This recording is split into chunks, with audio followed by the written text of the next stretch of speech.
Hello. आज हम गणित में संख्याओं को विस्तारित रूप में कैसे लिखते हैं वो सीखेंगे। ये देखिए, इकाई, दहाई, सैकड़ा, हज़ार। ये अब 1000 पे आ रहा है तो हमको यहाँ पे लिखना है 2। और जितनी संख्याएं यहाँ पर इसके आगे आ रही हैं उतने ही हमें यहाँ पर शून्य लगाने हैं। यहाँ पे आ रही है 1 2 3 संख्याएं आ रही हैं 2 के बाद, तो हमको 2 के बाद 3 शून्य लगाने हैं, यानी कि 2000। इसी तरह से इसके आगे क्या आ रहा है, 2 के बाद यहाँ लिखा है 3, तो हम यहाँ सबसे पहले 3 लिख देंगे। और 3 आ रहा है सैकड़े पे, सैकड़े के स्थान पे आ रहा है ना, देखो इकाई, दहाई, सैकड़ा, तो सैकड़े पे आ रहा है तो यहाँ पे हमको 100 बनाना है, तो ये 300। उसी तरह से आगे इसके बाद 300 के बाद 3 के बाद क्या लिखा है 7, तो हम यहाँ लिख देंगे 7। और 7 आ रहा है दहाई पे, तो दहाई पे आ रहा है तो हमको 1 0 लगा देना है। इसके बाद में आ रहा है 2 तो केवल इकाई पे ही है तो ये 2 हो गया। और वैसे भी हम देखते हैं तो ये है 2, तो इकाई, दहाई, सैकड़ा, हज़ार, तो 1000 पे आ रहा है 2, तो हम यहाँ पे 2 के बाद में 3 0 लगा देंगे। और फिर ये 3 लिखेंगे, तो 3 के बाद में 2 संख्याएं आ रही हैं तो हम 2 0 लगा देंगे। फिर 7 लिखेंगे, 7 के बाद में एक ही संख्या आ रही है तो हम 7 के बाद में देखो 1 ही 0 लगाएंगे। और इसके बाद में आ रहा है यहाँ पे 2, तो 2 के बाद कुछ संख्या है ही नहीं, इसलिए हमको केवल 2 ही लिखना है। ओके, ऐसे ही अब आगे देखेंगे हम। यहाँ पे सबसे पहले 3 लिखा है तो हमने 3 लिख दिया।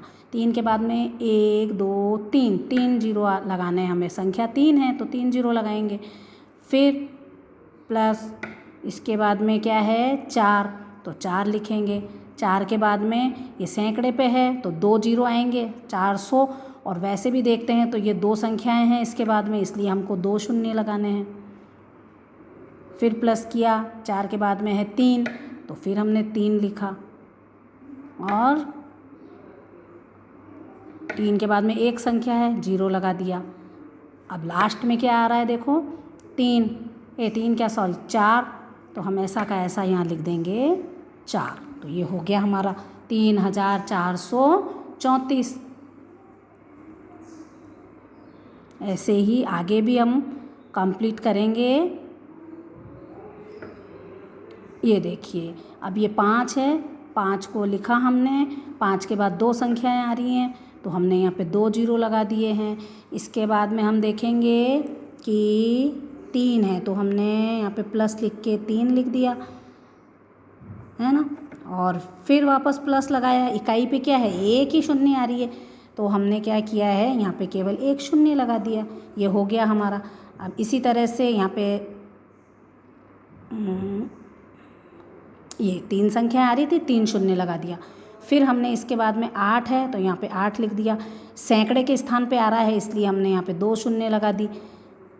फिर देखेंगे यहाँ पे ये वाला 8 है, इस 8 को उतार लिया था पहले, अब ये वाला 8 है तो इस 8 को यहाँ लिखेंगे। और इसके बाद एक संख्या आ रही है, 1 शून्य लगा देंगे। फिर 8 के बाद क्या संख्या आ रही है 7, तो हम 7 लिख देंगे। ये सब हम जो लिख रहे हैं ये संख्याओं को विस्तार से लिख रहे हैं। ये तो हम देख रहे हैं तो संक्षिप्त लिखी हुई है, और जब हम इसको पूरा विस्तारित रूप में लिख रहे हैं तो ये पूरी खोल दिया है हमने इसको, तो ये विस्तार हो गया है इसका। इसी तरह से हम ये वाला भी करेंगे, तो इस पे 3 संख्याएं हैं तो 3 शून्य आ गया। फिर 5 लिखा हमने, 5 के बाद में 2 संख्याएं आ रही हैं तो 2 शून्य लगा दिया। अब इसके बाद में भी देख लो, इकाई में 2 शून्य, क्योंकि कुछ आ ही नहीं रहा, अंक है ही नहीं। अगर अंक नहीं है तो हमें केवल बस शून्य लगानी है, कुछ नहीं करना है। आप लोगों को समझ में आ गया होगा। Okay, thanks.